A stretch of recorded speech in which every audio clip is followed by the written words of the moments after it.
On today's episode, new allegations against Marilyn Manson, this time for some really serious shit. Alright, roll the intro.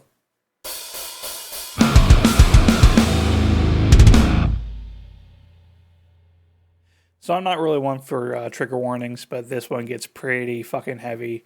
If you're uncomfortable with sexual assault and things like that, I highly recommend not watching this one because it gets fucking bad. Welcome back to the show. We're just going to get into the story because it's quite the doozy. Fourth woman sues Marilyn Manson for rape, human trafficking, unlawful imprisonment. This comes from Metal Injection, and I'm probably going to have to censor some words due to YouTube not liking certain things to be said on their platform, even when talking about news. Model and actress Ashley Morgan Smith-Lyon is the fourth woman to file a lawsuit against Marilyn Manson, real name Brian Warner. She is claiming sexual assault, sexual battery, intentional infliction of emotional distress, human trafficking, and unlawful imprisonment, among other allegations. Holy fuck, that is quite the list.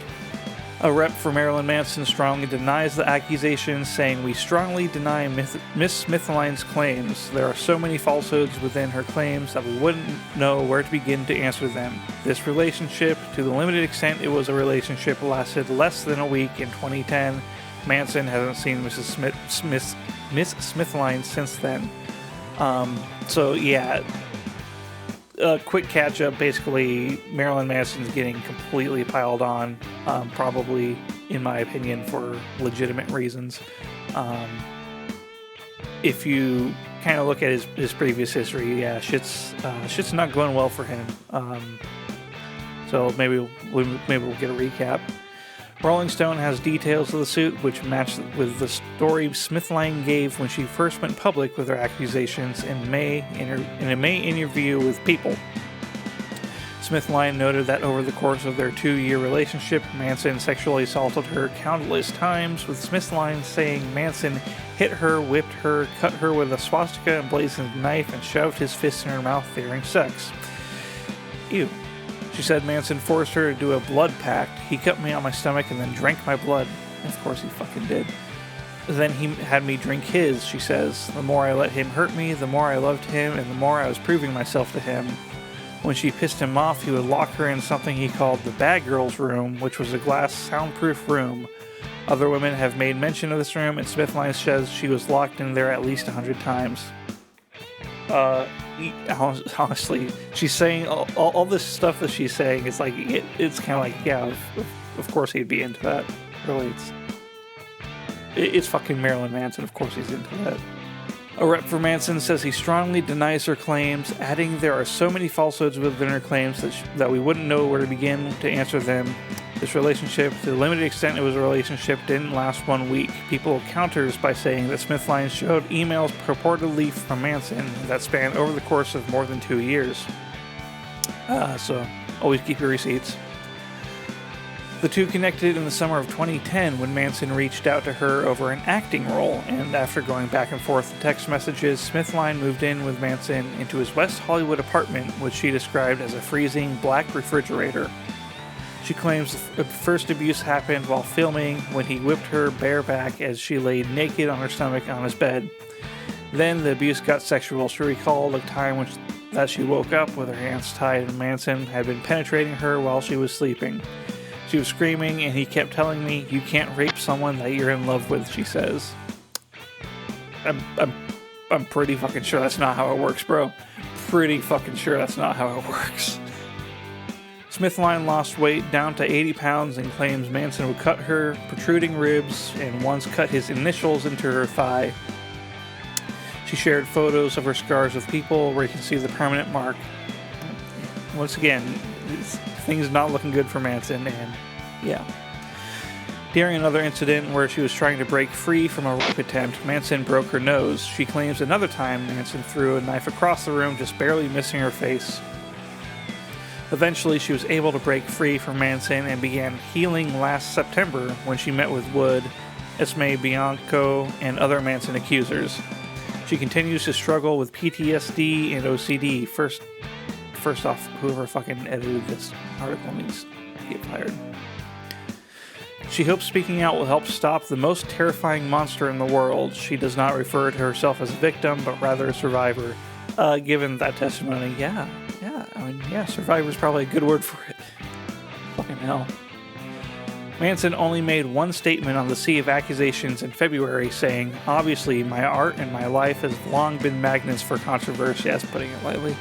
"But these recent claims about me are horrible distortions of reality. My intimate relationships have always been entirely consensual with like-minded partners, regardless of how and why others are now choosing to misrepresent the past. That is the truth." I don't know, bro. I don't know, bro. Things. The writing's on the wall, man. Let's just fucking give up. On February 1st, actress Evan Rachel Wood publicly named Manson as her abuser, after previously detailing being mentally and physically tortured by an older man when she was 18 years old. You can see the details of her accusations here. No thanks. I could probably make some good guesses on what those are. She later elaborated that Manson started grooming me when I was a teenager and horrifically abused me for years, adding, "I was brainwashed and manipulated into submission." Wood released a second statement accusing Manson and his current wife of trying to blackmail her into silence. Not surprising. One of Manson's former personal assistants has backed her claims and alleged Manson is abusing his current wife. Again, not surprising. Wood began signal boosting other women who spoke of the abuse they alleged Manson caused to them. Another accuser has since come forward saying Manson pulled a gun on her and accused him of drugging his girlfriend at the time. Limp Bizkit's Wes Borland. Limp Bizkit's Wes Borland, who played with Manson in 1998, was the first artist to speak out and said that everything Wood was saying was true. Trent Reznor released a statement denouncing him. Another musician, Phoebe Bridgers, revealed that she went over to Manson's house as a teenager and he joked of having a, quote, room, unquote. So, lock him up. Obviously, innocent until proven guilty, but holy fuck, things are not looking good for him.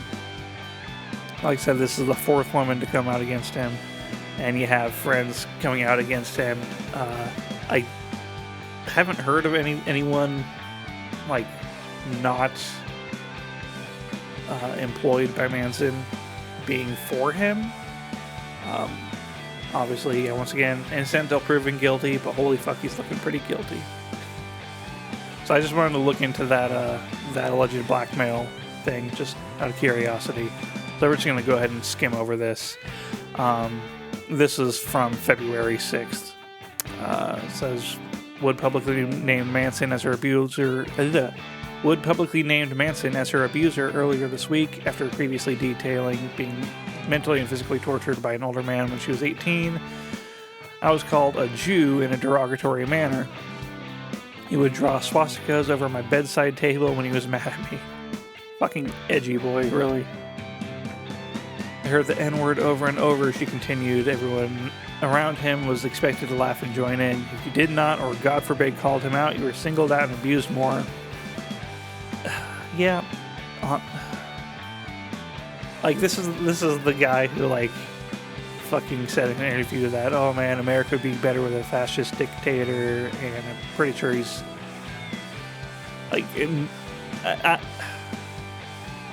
I know he's in one hand, he might just be trying to be, super edgy. Yeah, but, dude, fucking tone it down a little bit.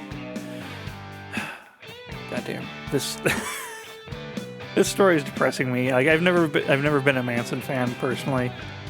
So I'm not, personally affected by it. It's just can we just fucking get rid of him? I've been thinking that for a long time. Before all this shit. Can we just get rid of him? Gulag. Send him to the Gulag. The end. So thank you for watching. Please like and subscribe if you feel like it. And please leave a comment telling me if I did a shitty job or a good job, or if you have something you want me to talk about. I'm really trying to do this more and trying to get it to a bigger audience, so anything helps. You can also follow me on Twitch at twitch.tv/BK_Vtuber. I like to try and stream twice a week. And you can also follow me on Twitter at VKVTuber, no underscore, where I occasionally shit post and give you my basic bitch opinions about things. All right, peace.